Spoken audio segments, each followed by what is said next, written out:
বন্দে পুরুষোত্তমম। জয়গুরু। 21শে পৌষ শ্রী শ্রী ঠাকুর সন্ধ্যার পর প্রফুল্লবাবুর বাড়িতে ছোট ঘরখানির মধ্যে বসে আছেন। এখানকার ডেপুটি পুলিশ তাকে দেখতে এসেছেন। কিয়ৎকাল নানারূপ কথাবার্তার পর পুলিশ সাহেব বললেন, দেখুন, আপনি নিজে প্রকৃতই সাধু পুরুষ, খুব ভালো, আমি বিশ্বাস করি।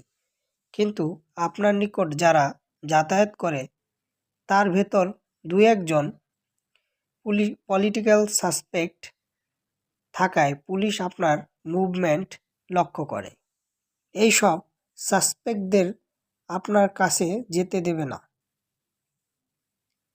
শ্রী শ্রী ঠাকুর তদুত্তরে বালকের ন্যায় সরলতার সঙ্গে বললেন, কত লোক যাতায়াত করে, তার মধ্যে সাসপেক্ট কে তা আমি জানব কি করে?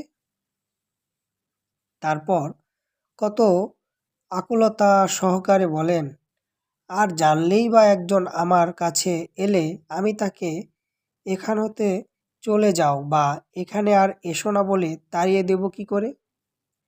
তা যে আমি পারি নে, তাতে আমার ভাগ্যে যা হয় হোক।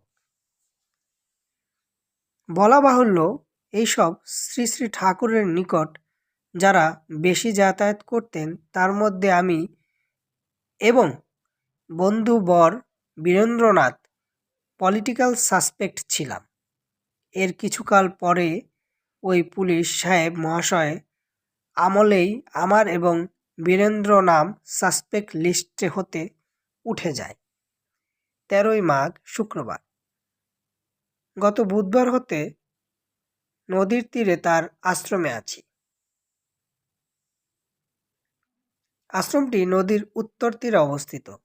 প্রকাণ্ড নদী, তার গর্ভে প্রকাণ্ড চর, প্রায় 4 মাইল ব্যাপী। উপরে অন্ত নীল আকাশ, সন্ধ্যায় সূর্যাস্তে অতুলনীয় শোভা। এখানে এলে প্রাণ স্বস্তি বিরাট চিন্তায় ডুবে যায়। শ্রী শ্রী ঠাকুর সন্ধ্যার পূর্ব স্থানান্তরে গিয়েছিলেন। রাত্রি 11টা সেখানে হতে ফিরে এসে ছোট ঘরখানিতে শুলেন। আমি আদেশ মতো পাশে বসে হাতে আঙুল টেনে দিচ্ছি, তিনি নানা কথা বলছেন এবং আমরা শুনছি। কথা প্রসঙ্গে প্রফুল্লদা লিখছেন। পুলিশ সাহেব মহাশয়ের কথা উঠলেন, বললেন, লোকটি কিন্তু বেশ, হৃদয়টিও ভালো, ইচ্ছে করে ওকেও আপনাদের মতো করে জড়িয়ে ধরি। জয় গুরু।